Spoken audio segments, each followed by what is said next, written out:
ปีนี้พี่น้องชาวหลวงน้ำทาเจอซึกนักน้ำท่วมหลายพื้นที่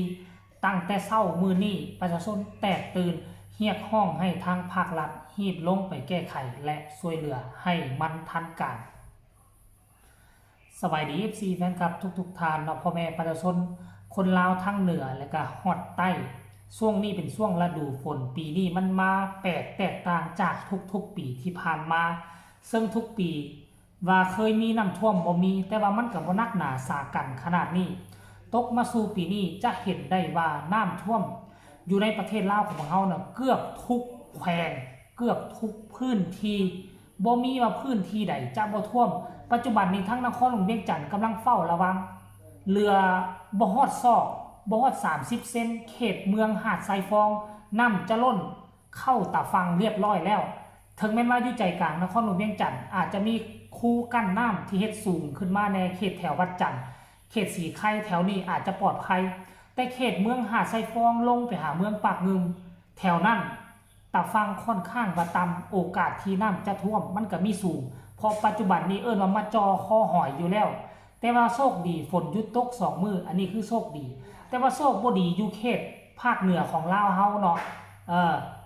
ภาคเหนือของลาวเฮาก็อยู่แขวงหลวงน้ำท่าปีกายนี่ก็คือกันข่าวให้อยู่หลวงน้ำท่ากันนักหน่วงกว่าหมู่และปีนี้ก็บ่คิดบ่ฝันว่ามันจะมาอีกเป็นต้นแม่น2 หมู่บ้านที่ค่อยอยากจะนำเสนอตั้งแต่เช้าๆ5 โมงเช้าน้ำก็มาแบบกระทันหันบางครอบครัวยังบ่ทันตื่นซ้ำก็ตื่นตระหนกตกใจเพราะเสียงน้ำไหลเข้ามาเนาะดังเสียงอึกทึกคือโคมเฮือนซ่านบ้านซองให้หน้าตะก้าบ่ให้เว้าเลยทุกคน2 หมู่บ้านนี้บ้านนึงก็จะเป็นบ้านน้ำลีบ้านนึงน่าจะเป็นบ้านปาปัวนี่แหละท่านผู้ชมรายละเอียดให้ทุกคนไปชมคลิปนี้พร้อมๆกันก่อนแล้วจังมาพ้อกันในช่วงต่อไปยามนี้มันอันตรายอีหลีบ้านน้ำดีบ้านน้ำดีใหญ่กว่าปี2024น้ำล้นครัวน้ำล้นครัวบ้านน้ำดีใหญ่กว่าปี2024บ้านน้ำดีนะเบิ้งเนี่ยน้ำเต็มครัวเลยโครงการบ้านที่เครื่องบ่ของการบ้านนี่มีมีไปเปิดเอาไว้เอาตังใส่แล้วก็ไว้วัตถุเอาอันน่ะแอมนี่พอขึ้นสูงแล้วนี่เบิ้งแม่ก็เฮ็ดกำแพงก็ท่วมหมดใหญ่กว่าปี2024บ้านน้ำดีนะ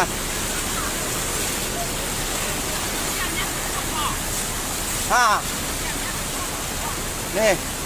น้ำท่วมบ้านท่วมเรือนป่าชนให้ภาครัฐคันเทิงเบิ่งสวยได้ใหญ่กว่าปี2024ต้องยุคควรนี่ลายนี่ประชาชนกู้เครื่องจำนวนหนึ่งก็ทันจำนวนหนึ่งก็บ่ทันเลยท่วมฮอดเรือนในบ้านอยู่ส่วนครัวแล้วท่วมฮอดเรือน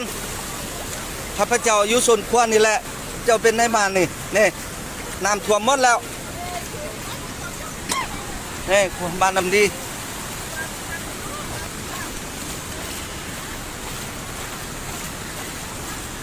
น้ำท่วมบ้านท่วมเรือนป่าชนแล้ว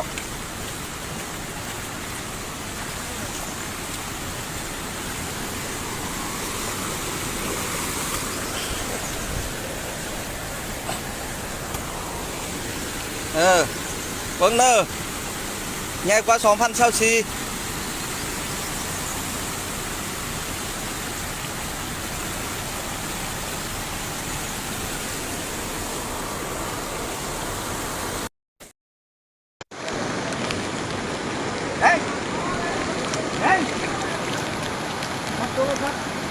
ัวไอ้ที่นี่ยังมาครับกำลังหันมาช่วยประชาชนอยู่ในบ้านนะ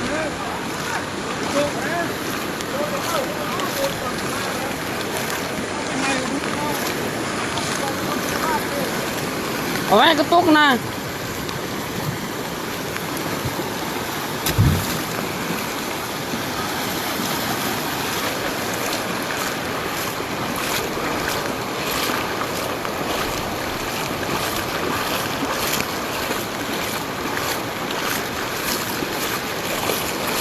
เขานั่งนะ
ซึ่ง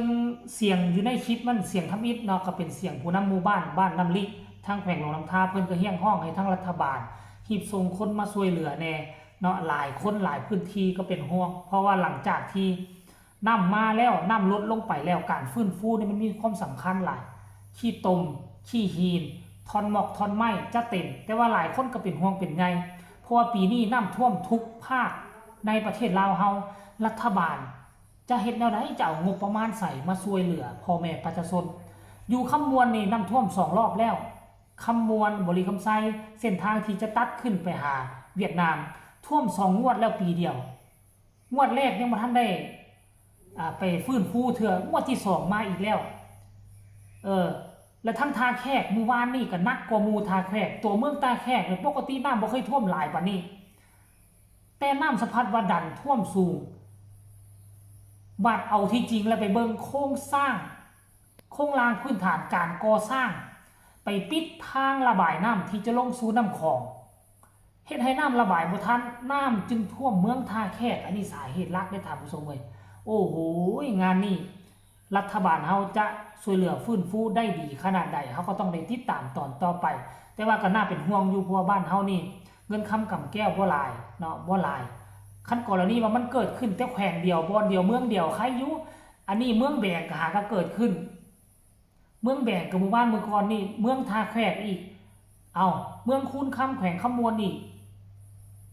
เมืองปากกระดิ่งก็ท่วมอีก3 แยกลักซาวก็ท่วมอีกยังบ่ให้เว้าหลายพื้นที่อยู่รอฮะบางบ้านขัวที่1นี่ก็โทษสัตว์มาลุมๆบ่จักกี่รอบท่านผู้ชมเอ้ยเพราะฉะนั้นแล้วก็โตไผโตมันก่อนเด้อรัฐบาลเพิ่นก็สิดูแลเบิ่งแยงดูแลแต่ว่าสิซ่าสิไวก็ต้องรอท่าเบิ่งงบประมาณเท่านั้นแหละท่านผู้ชม FC แฟนคลับเนาะมานำเสนอเพียงแต่ซ้ำนี้ก็ถือว่าเป็นการเตือนภัยให้ทุกคนระมัดระวังเนาะช่วงนี้ช่วงฤดูฝนอย่าสู้สลาใจอย่าสู้ไปนอนรับไหลว่าดีใจตนอยู่เฮือนละนอนสบายอกสบายใจอย่าสู้ไปคิดได้ดินถล่มดินเจือนทับเฮือนเสียชีวิตหลายคนแล้วเด้ปีนี้น่ะท่านผู้ชมเอ้ยเนาะเอาขอคนละ1 ไลค์ 1 แชร์เพื่อเป็นการเตือนภัยพ่อกันใหม่ในคลิปหน้าสบายดี